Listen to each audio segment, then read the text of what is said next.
welcome everyone to this webinar on net zero, what it is and how to become net zero. We will be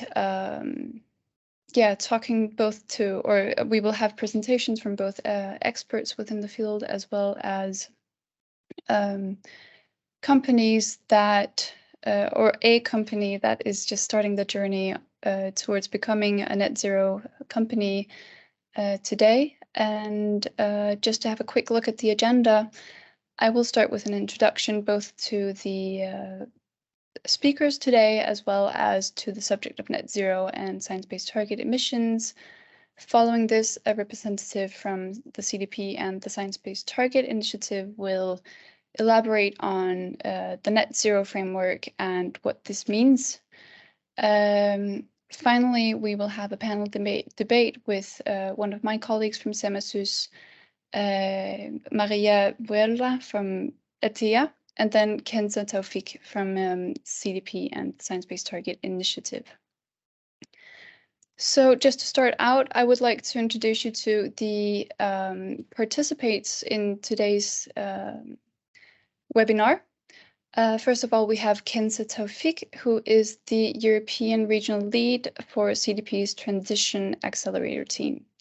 Kenza works with European companies and engages and supports them to commit to and develop their science-based targets through the Science-Based Target Initiative. Before joining the CDP, Kenza worked in the renewable energy sector in Morocco as a project manager, working in sustainable development, where she focused on improving the lives in local communities surrounding the energy projects. Maria Vuelva, who is the climate manager at ETIA, is also joining us today. So ETIA is a market leader in IT infrastructure for business and public sector organizations in the Northern European and Baltic regions. ETIA employs 7,500 people in 89 cities within the Nordics and Baltic regions. Before joining ETIA, Maria was part of the Finnish delegation that negotiated the climate treaty in Paris, and Maria has worked for several, for the Swedish Energy Agency for several years. In addition, I would like to introduce you to my colleague Aleksander Sveen, who is a consultant here at CEMAsys. He works with several large grocery retailers, food consumable goods producers, as well as construction property management. Sorry, there's a little technical issue that I can see in the background, but I'll just keep going and this will be fixed. So Aleksander holds a master's in strategic marketing management and has supported clients here at CEMAsys with various subjects within the ESG spectrum. So calculating full value chain emissions, CDP reporting, setting science-based targets, writing and building sustainability reports in alignment with GRI recommendations, and various other projects. Finally, my name is Edith Pedersen. I am a senior consultant at CEMAsys and work mainly within the Danish market, supporting Danish companies, especially within the textile industry, within the grocery retailing market, and service industries.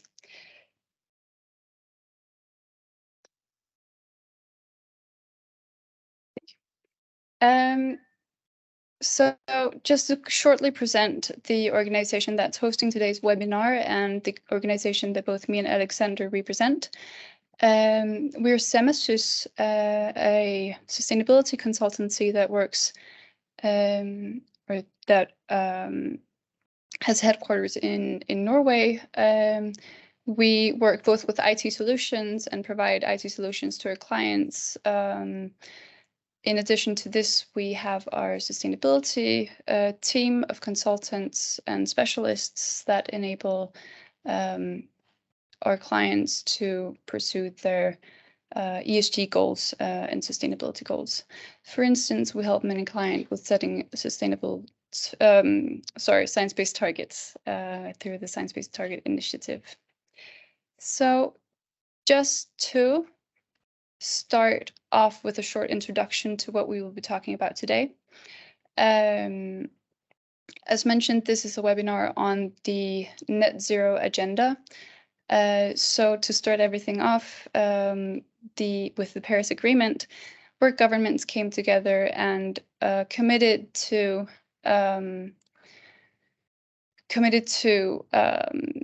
containing emissions to well below 2 degrees above pre-industrial levels. At the same time, these governments have committed to pursuing a limit to global warming of 1.5 degrees. The IPCC, which is the Intergovernmental Panel on Climate Change, later described how exceeding 1.5 degrees of global warming will lead to catastrophic events on a global level. They have advised that to avoid this level of global warming, emissions must be halved by 2030, and we must reach a net zero by 2050. So to reach this target, the IPCC recommends the participation not just of governments, as was defined by the Paris Agreement, but also by the corporate world. So the Science-Based Target Initiative, which is a partnership between the CDP, the United Nations Global Compact, the World Resources Institute, and the Worldwide Fund for Nature, has established this best practice for companies that wish to comply with a 1.5 degree world, comply with the Paris Agreement, and thus provide their help towards containing global warming. So this initiative was established in order to provide guidelines for businesses wishing to contribute to the Paris Agreement's targets, and is thus set as a best practice in order for companies to understand how best to create a target and move towards emission reductions, the necessary emissions reductions. In recognition of the COP27 that is currently underway, the Science-Based Target has come out with statistics that show that since last year, so since the last COP26, within this year, the number of companies that have committed to setting a science-based target, the number of companies that have set science-based targets through the Science-Based Target Initiative has doubled. This means that today over 1,800 companies have validated targets. Another nearly 4,000 companies have committed to setting them. So this is a big deal for the Science-Based Target Initiative and also for the possibilities of the corporate world to contribute towards the 1.5 degrees agenda. In addition to the interest from the corporate world, we see that governments are also trying to push corporations towards towards contributing to the 1.5 degree goals. So just last week, we saw that the Biden administration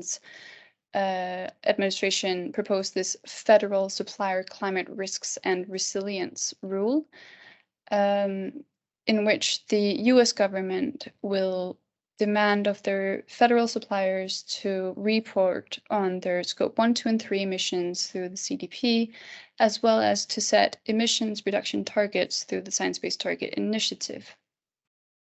On a similar note, we see the recently we saw the Norwegian government setting expectations for state-owned companies to set targets in line with the Paris Agreement and in line with the Science-Based Target Initiative. This is a very significant move by the Norwegian government, given the many, more than 70 in fact, businesses that are partially owned by the Norwegian government, including large oil and gas companies.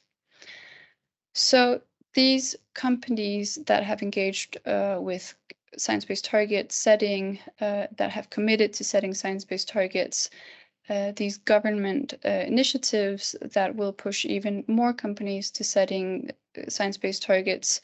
These are examples that illustrate a growing international recognition of an interest in engaging with emissions reductions targets. These concepts of science-based target setting, net zero the concept of net zero, they're both gaining in popularity, and there's an increasing number of companies that use this outward communication to show how they are contributing to limiting climate change and global warming. This is great. However, the increased interest in concepts of science-based targets and that of net zero commitments, this makes for misinterpretation and false claims of the actions that companies are doing in order to contain global warming. And it's for this reason that we have today invited a representative of the CDP and of the Science-Based Target Initiative to clarify the concept of net zero for you.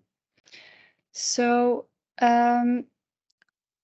in a short while, I'll pass on the word to Kenza Taoufik. As mentioned, she is the European regional lead for CDP's Transition Accelerator team, and she will be presenting the net zero framework and how to understand this framework. Kenza, the floor is yours. Thanks, Edith. Hello, everyone. Very happy to be with you today. And first of all, thank you very much to CEMAsys for the invitation to participate. As mentioned by Edith, I am part of the Transition Accelerator team of CDP, and this is basically the team that is responsible for corporate engagement on behalf of the SBTi. And I mainly support the European companies along their SBT journey. So yeah, I'm very happy to be among you today to introduce very briefly the SBTi and also provide you with an overview of what it means to set net zero targets that are aligned with climate science. If we can go on to 2 steps ahead, that would be great. Great. So just a very brief introduction, because Edith has already covered this quite well. The SBTi is a global body that was formed in 2015 as a collaboration between 4 partner organizations, including CDP. And the goal of the SBTi is to enable companies to set emissions reductions targets, which are in line with the latest climate science, so that we can avoid the most catastrophic impact of climate change.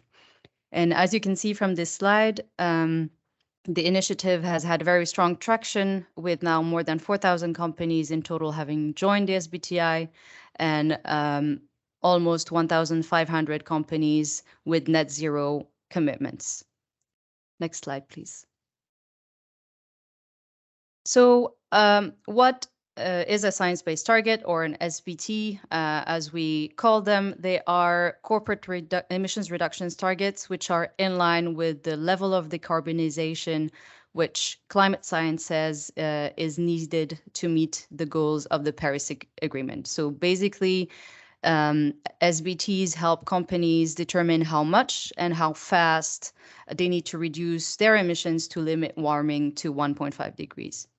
And when taking a look at the time frame of near-term science-based targets, they span 5 to 10 years. So this actually means that they are the stepping stones that companies need to take on the way to the long-term goal of net zero. The shorter time frame actually helps provide accountability and drive more immediate action in the coming decade. Next slide, please. So without further ado, I will get into the topic of today, which is what is net zero. If we can move to the next slide, please. So I'll start off with a little bit of background. Currently, our economy is in a state where there are enormous emissions. There's an enormous emission footprint. So most of this comes from burning fossil fuels, cutting down forests, and feeding a fastly growing population. And because of that, we have an imbalance between the amount of greenhouse gases that are released into the atmosphere every year and those that are absorbed by natural carbon sinks.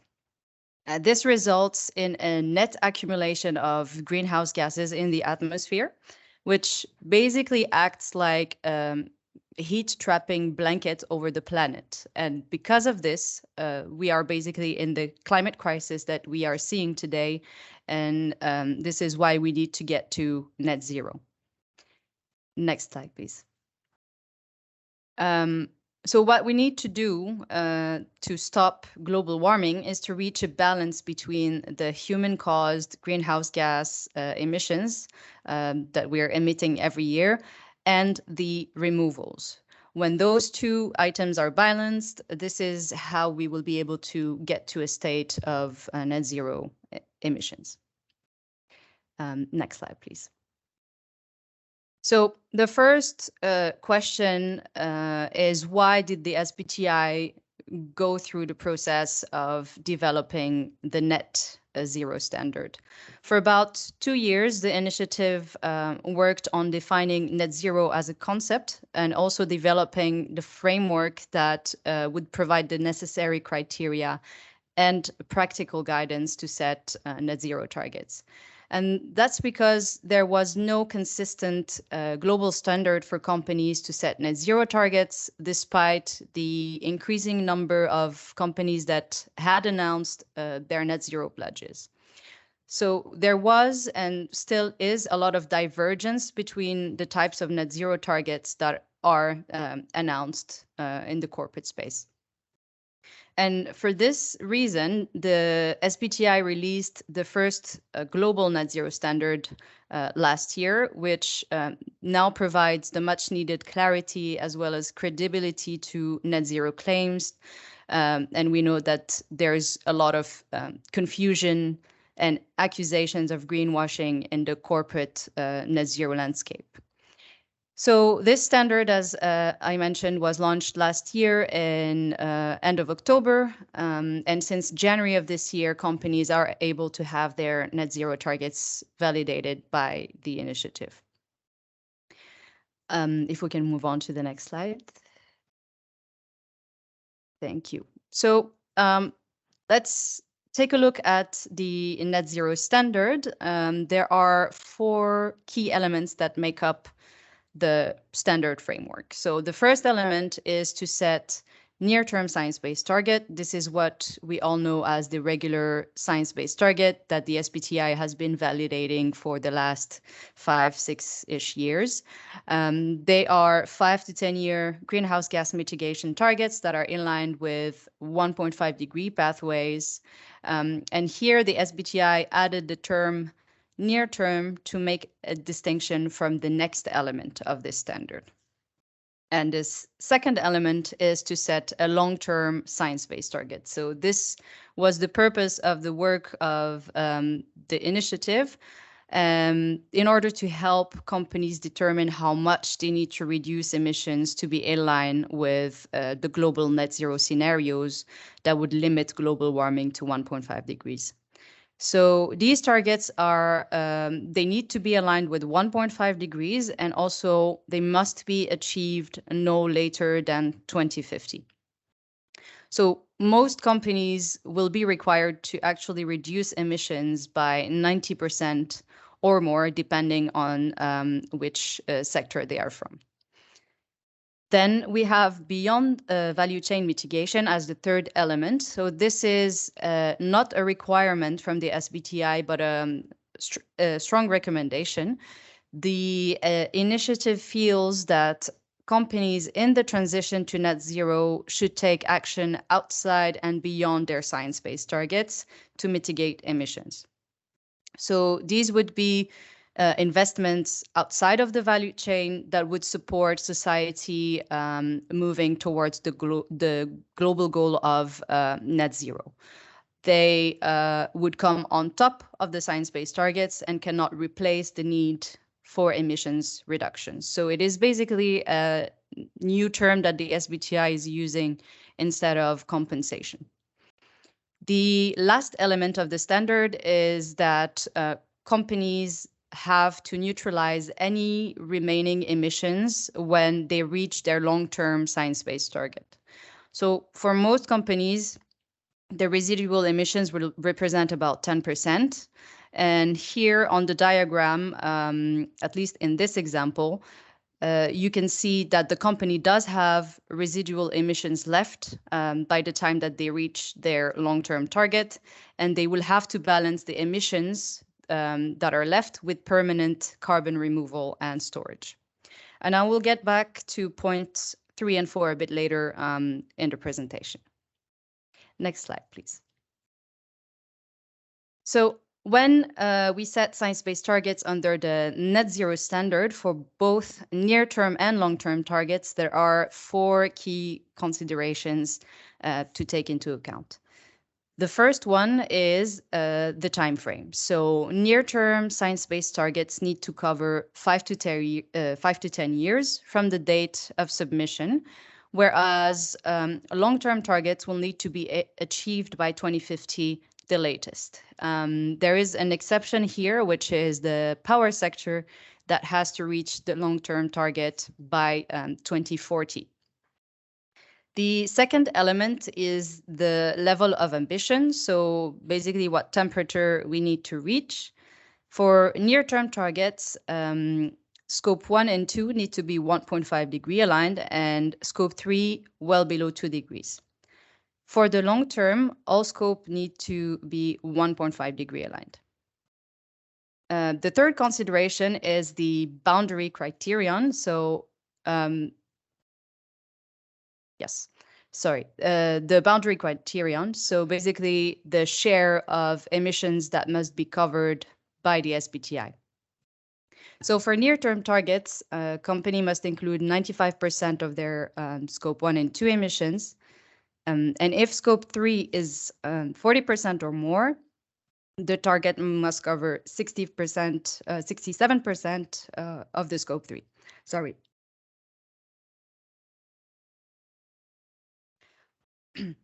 All right. So for the long-term targets, scope 1 and 2 targets still need to cover 95% of the emissions. However, for scope 3, the SBTi goes a step further and asks companies to cover 90% of emissions. Finally, there are several methods to calculate and set targets, some which apply to all scopes and some which apply to scope 3 only. And in the long run, almost all methodologies will still apply.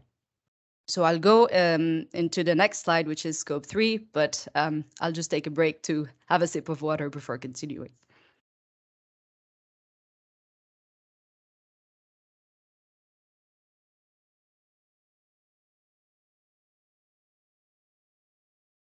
All right, I'm back. So I wanted to spend a moment here just to explain the approach that the SBTi is taking with scope 3, which is that over time, a company's target boundary would increase. In the near term, the target needs to cover 67% of emissions, as we saw, and in the long term, this will increase to 90%.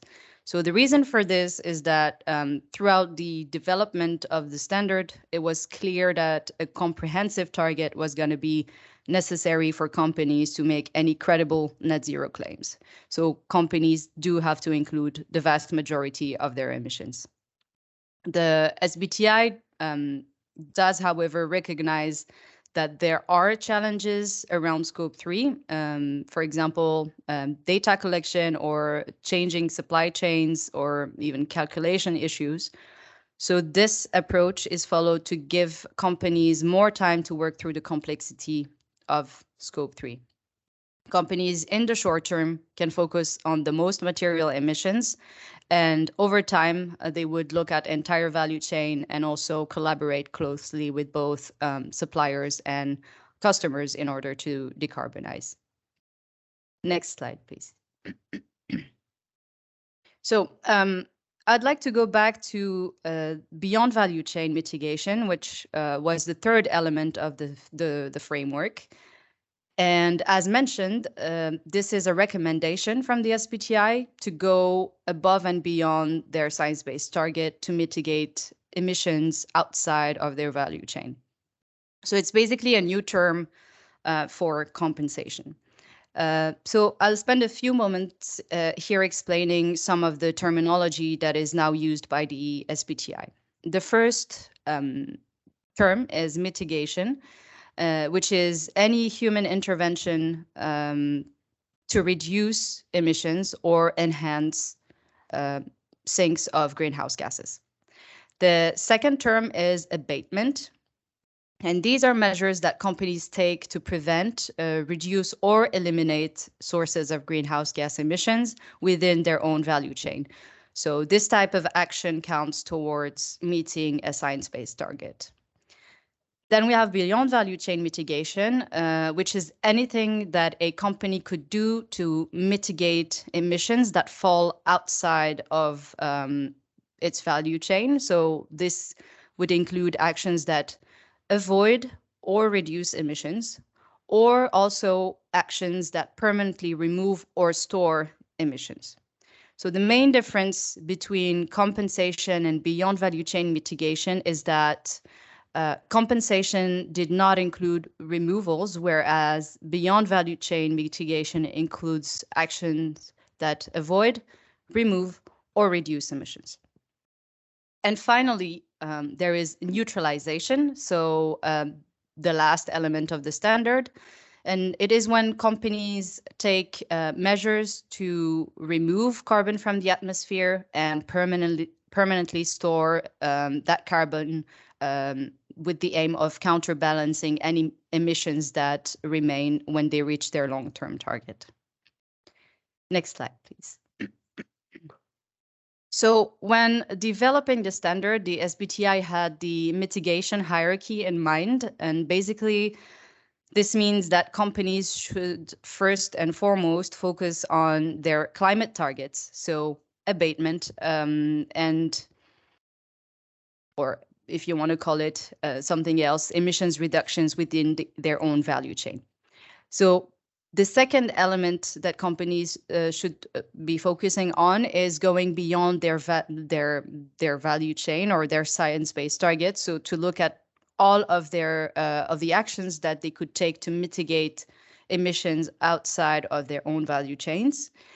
And finally, companies should start thinking about the neutralization actions to balance the remaining emissions when they reach their long-term targets.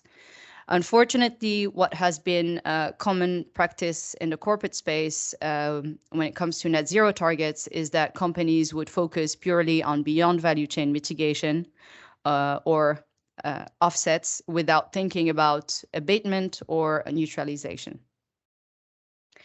If we can move on to the next slide. Thank you. So this slide is to show you examples of what actions a company might take with these different buckets. The top row consists of actions that reduce emissions, and the bottom row, actions that remove emissions. On the top left, we can see abatement actions that happen within the value chain, which count towards science-based targets. So this is when a company would emit less greenhouse gas through, for example, new technologies, switching to renewables, or using more sustainable transport. Outside the value chain, so on the right-hand side, is when the company is helping others to emit less greenhouse gases. So This could be through preventing deforestation or providing direct finance to projects or technologies. So these would count toward the beyond value chain mitigation bucket. And then at the bottom, we can see some examples of removals. So removals can occur within or beyond the value chain. So this will depend on when and how companies are using these removals. So if they are used to counterbalance emissions once companies have reached their long-term target, that's contributing towards neutralization. If companies, however, are purchasing removals now, these would count as beyond value chain mitigation. So for the moment, the net zero standard gives very high level criteria around removals. The initiative requires that the removals are high quality and permanent. And the initiative is not giving more than that for now because the frameworks on CO2 removal permanence are still relatively immature. So as science will develop, the SBTi will also be able to give more clear guidance around this. I just would like to mention quickly that we have a Beyond Value Chain Mitigation FAQ, which is a living document.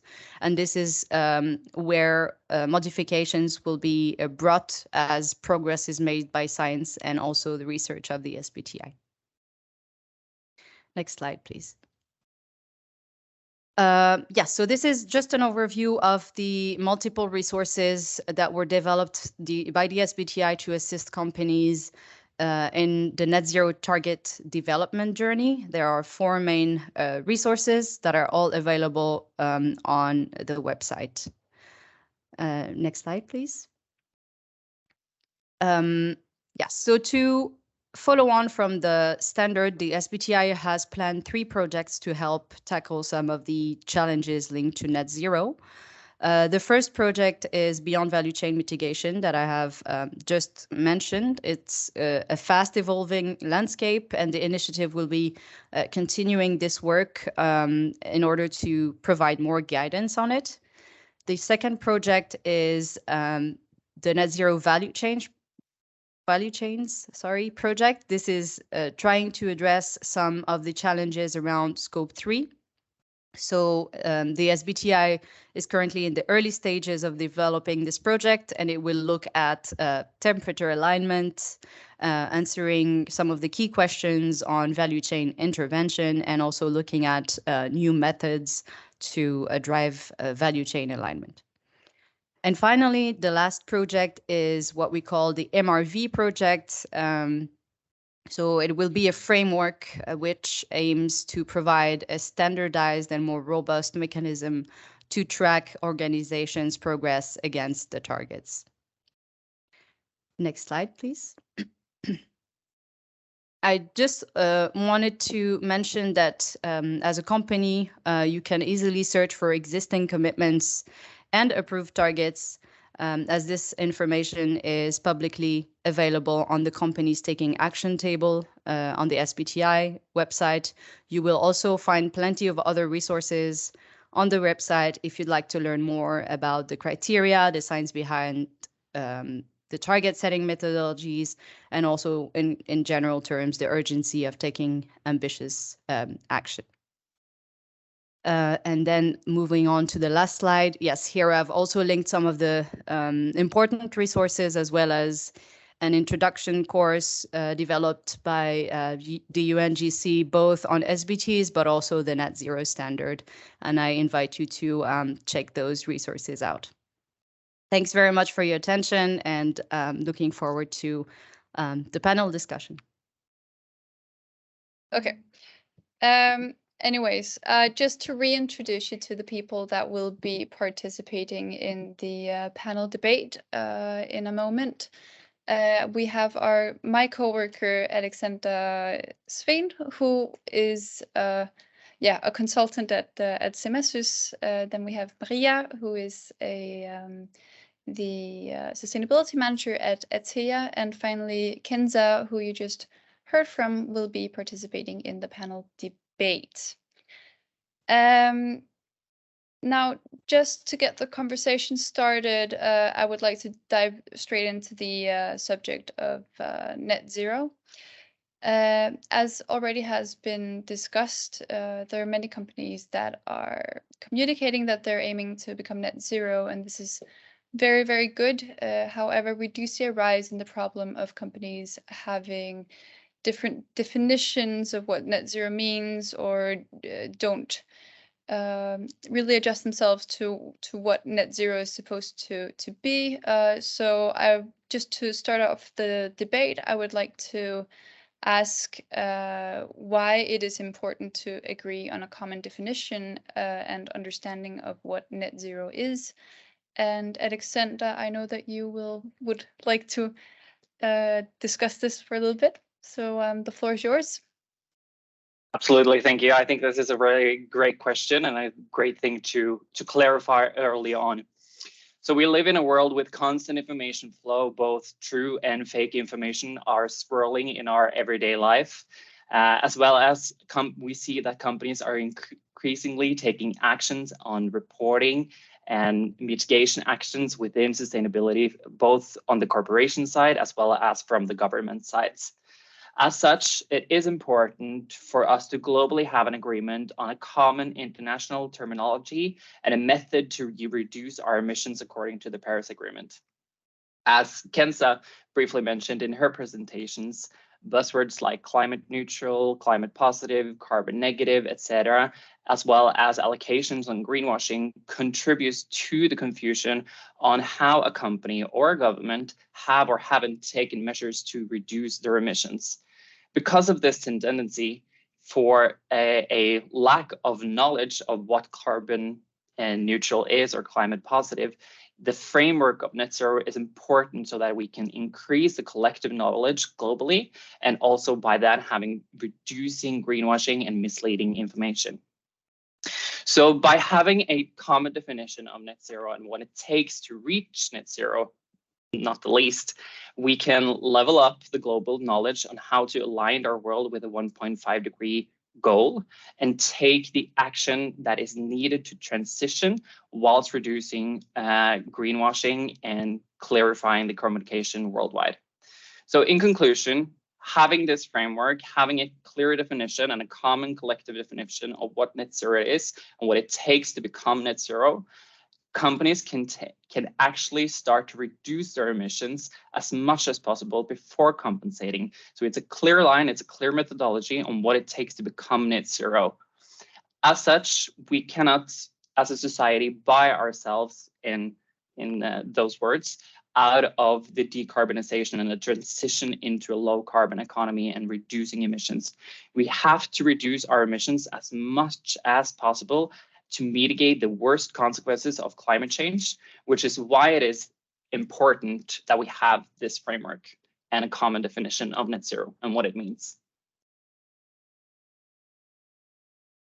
Aleksander, for that clarification. Kenza, I'm sure you have an answer to this question as well, why it is important to agree on a common definition and understanding of what net zero actually means.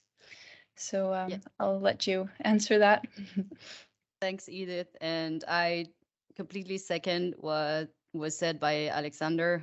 Without a common definition, companies would be achieving different goals and with no common basis. So this creates confusion for both companies, but also other stakeholders, and assessing the validity or robustness of any net zero claims and targets becomes very difficult.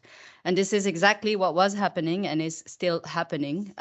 There is a huge increase of net zero pledges that we've seen over the years, but net zero targets differed a lot along different dimensions. So in terms of greenhouse gases covered, in terms of the scope of activities, for example, only focusing on a company's own operations or including the value chain or not. We saw also a lot of differences in terms of the mitigation strategy. Some companies would only focus on emissions reductions, others only offsetting, and some even avoided emissions. And also we saw a lot of divergence when it came to the time frame chosen by these companies. Some had claims of carbon neutrality in 2020 already, while others had 2060, which is way beyond what we should be aiming at. So this having one definition that focuses on deep decarbonization allows for the development of a common understanding, which allows also the development of common rules, so that we can achieve a common goal. And then comparing targets becomes easier, and also spotting greenwashing becomes easier. Thank you very much, Kenza.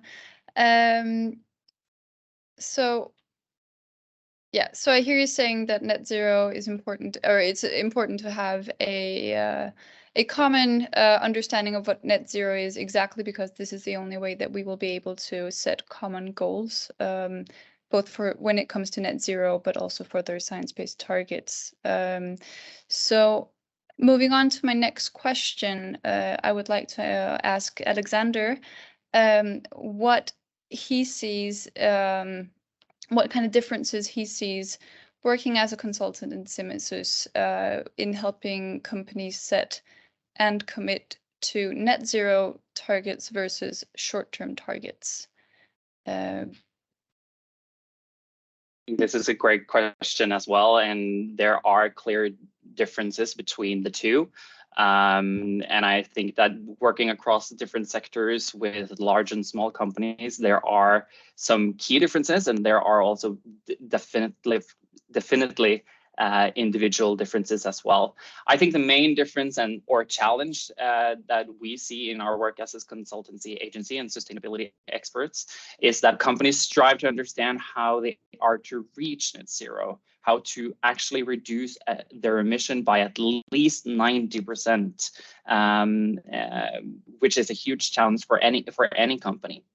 Our experience is that the majority of companies today are starting to agree that it's necessary to reduce their emission in alignment with the Paris Agreement. Several companies are striving to already reduce in line with the 1.5 degree pathway, which states that you should reduce at least 4.2% annually in reductions, which is already a challenge and a huge commitment for a lot of companies. And also a difference on how to work with the two, with a short-term and a long-term net zero strategy, reduction strategy.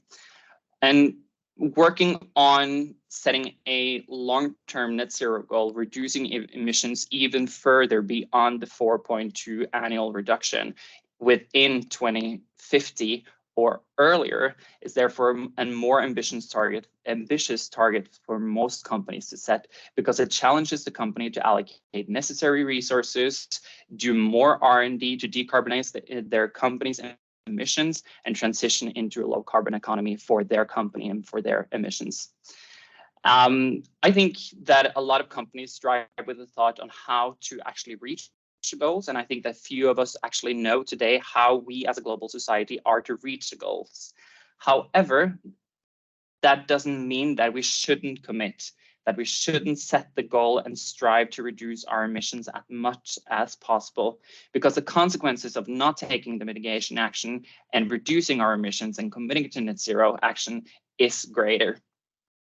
We see an increase in companies committing to 1.5 degree pathway, with the science-based target statistics also showcasing this commitment. More companies striving also to set short-term targets. But I think that's the key difference is still that several companies do not feel mature enough to commit to net zero due to the challenge and the lack of understanding on how to actually reach the reduction target. As such, we see that the short-term targets within the Science-Based Target Initiative with a 1.5 degree pathway especially has developed in their life cycle, becoming more mainstream, whilst net zero is still a commitment the early birds are committing to and actually starting their pathway towards a more long-term strategy in decarbonization in their company. These companies have a tendency to have a longer history of integrated sustainability reporting and already started to implement mitigation actions and reducing their emissions, which I think is a key difference here. The level of maturity in your sustainability reporting and how long and how well integrated this is as a part of the key core company. Thank you very much, Aleksander. I agree on your analysis or your statement that many companies find it quite difficult to understand exactly how to get or how to move forward with a net zero commitment and what exactly that will need for a company. And speaking of such a journey, Maria, I know that you at SBTi are actively discussing setting net zero targets and committing to a net zero target at the moment. So I have two overlapping questions for you, which are why are you considering setting this net zero target, and do you have any key learning points from the process of making this decision that you could share with our guests today? Absolutely. Well, to answer your first question is quite easy. We are committed to the Paris Agreement and the goals set forward there, and also the IPCC report on the 1.5 degree goal and the latest IPCC report. So it's a no-brainer. Of course, we need to set a net zero target.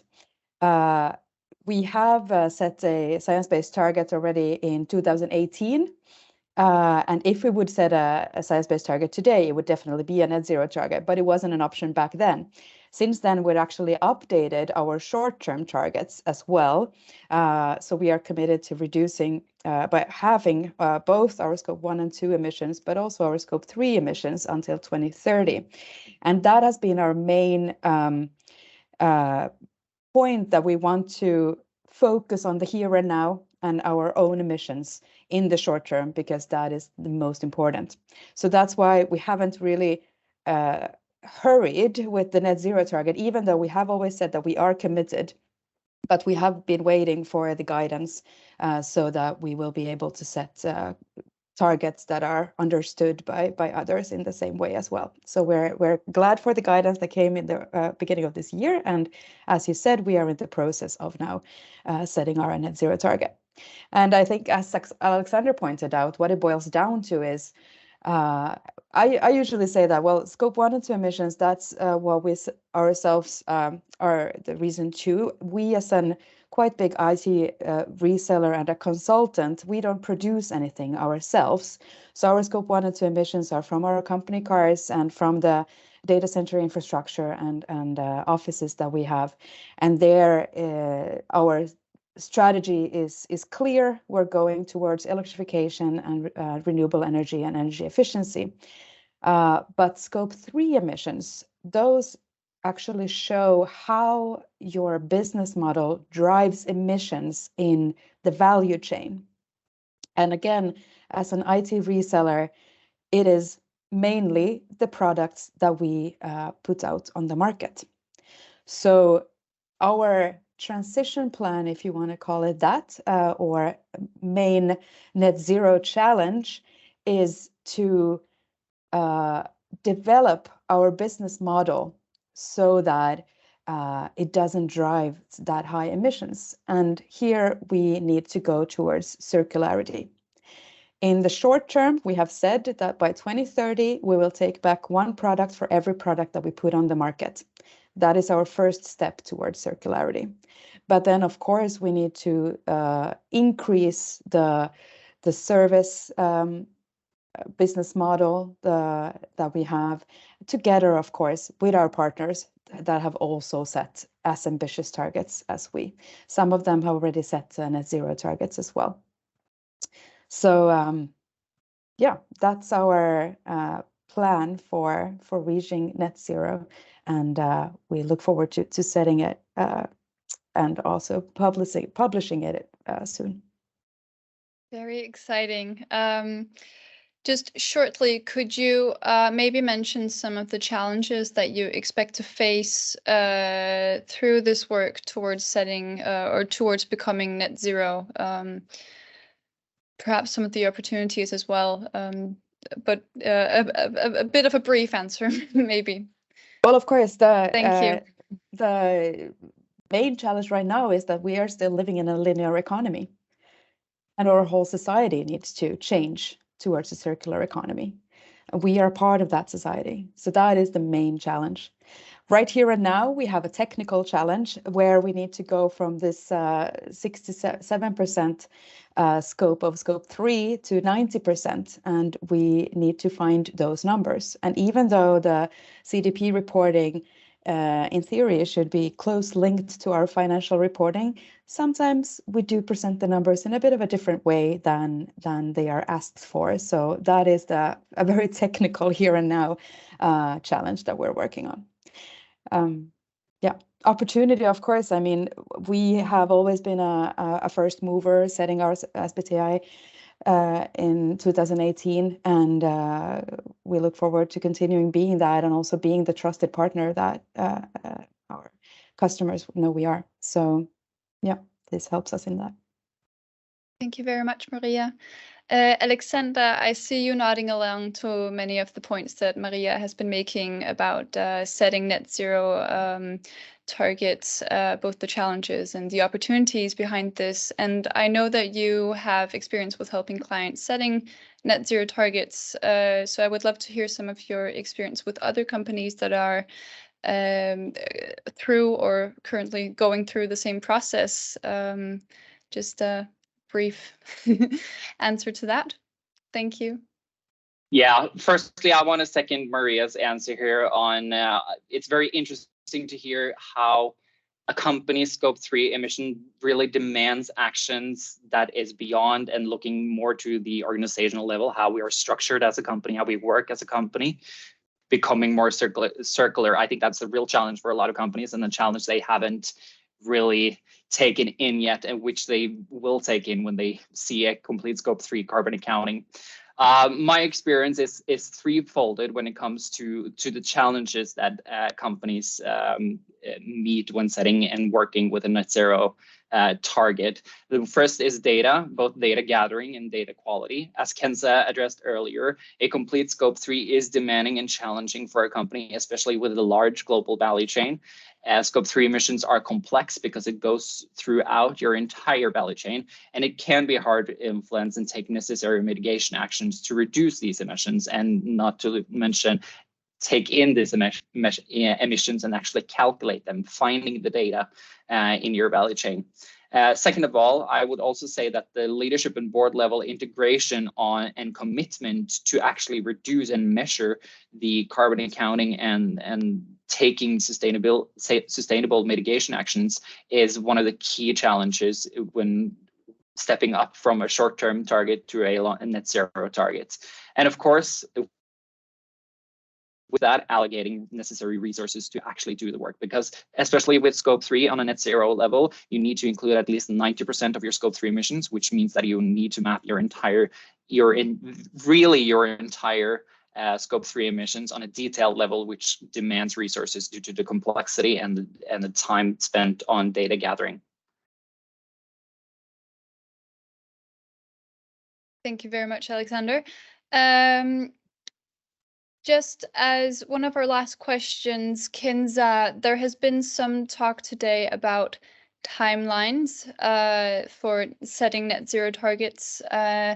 And at the moment, there is this discussion currently going on in the scientific community, which suggests that setting net zero commitments by 2050 will be simply too little too late, and that we should in fact be looking at net zero commitments that are earlier, such as 2040 or 2035 instead.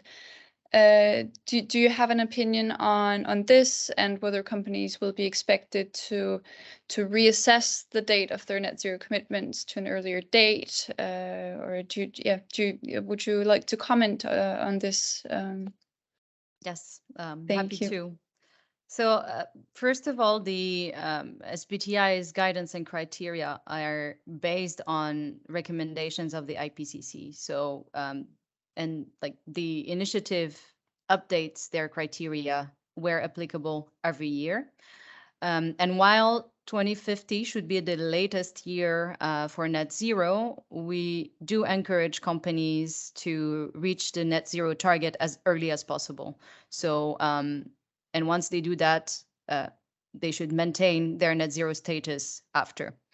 For those interested, there's the Net Zero Foundations paper that gives a little bit more detail on the SBTi's thinking behind the criteria. But I also wanted to mention that for certain sectors, of course, emissions are easier to abate than for some others. So this will definitely play a role. And for some sectors, actually, the SBTi also goes a bit further. So, for example, the power generation sector is required to decarbonize faster and reach their target by 2040. There might be also differences from a region to another because abatement and the measures used might be applicable to certain markets and not others. But so far, actually, 50% of the companies with approved net zero targets have earlier targets than 2050. And these targets are all available on the website. So if you want to look at what your peers are doing or what their target looks like, you can easily find it on the companies taking action table. Thank you very much, Kenza. As we're nearing the end of this webinar, I thought I would just ask a quick question to each of you. And if you can answer with a very short sentence, then we can stay within the time limit of this webinar. So that would be great. Any tips for companies that are considering setting net zero targets? You're very welcome to share from your company's point of view. So Kenza, if you would like to start. Yes, it's hard to be brief because there's many things that could be said here, but I would say, first of all, prioritize emissions reductions by focusing on what you can actually reduce, so the low-hanging fruits, while working through the complexity of the rest. Focus on your near-term targets because they are an essential part of the net zero standard, and that's the stepping stones that will make sure that you can actually reach net zero by 2050. If you already have targets in place or near-term targets, make sure they're aligned with the latest version of the criteria as well. Another point is to work on improving your Scope 3 inventory data, and this has been mentioned previously. There is no reaching net zero without working with your suppliers, customers, and figure out your Scope 3 in general. And another point would be to start thinking about opportunities to go beyond your value chain. So invest, if you can, in technologies that will help you or even your sector in general to reduce and neutralize emissions in the future. And I would like to finish by saying that, these targets are very ambitious, especially the long-term ones. Most companies have a good idea about, how to reduce over the next 5 to 10 years. But after that, no one really knows because the technology is still not there, and we don't know if it's going to be available and at what scale in general. So I think it's important to join the SBTi and make ambitious commitments so that we can signal that there's a real economy-wide effort to achieve the goals of the Paris Agreement, and also make sure that we are all still here a couple of decades ahead. So yes, I hope this was somehow useful to you all. Thank you very much, Kenza. And I see that we are already over time, so I think I'll ask Maria to even more briefly. I'll be very short. My guidance is just start, because also very rough estimates of your Scope 3 emissions will give you a clearer picture on where you need to focus and where you need to start. So go for it. Maria. And Aleksander, I'll let you have the last word, or second to last word, because I will be finishing this. Any recommendations? I first of all want to second both Kenza's and Maria's recommendation and tips here, and I'll be very brief. I'll say take the action. Even though if you don't know the pathway, take the action, because the pathway will get there. Fantastic. Thank you very much, all three of you, for these last pieces of advice. And thank you to everyone that listened along today. I apologize for going slightly over time. I hope that everyone that needed to be somewhere else at 4 just went for it. We have recorded this this webinar, so you will be able to catch it at a later time. And as just a final word, for anyone that's looking to get started on the net zero agenda or commit to net zero, please do have a look at the Science Based Targets Initiative's website. They have a lot of very useful resources, and to repeat what has already been said, get started and see where it takes you. Good luck with it, and thank you again for listening. If you do have any questions, please feel free to contact us through the email shown on the screen right now. Unfortunately, we do not have time for any questions at today's webinar, but feel free to write those to our email and we will get back to you. Thank you to the 3 panel debate participants as well. I hope everyone has a lovely day, and yeah, this is the end of the webinar. Thanks for participating. Thank you so much. Thank you. Thank you.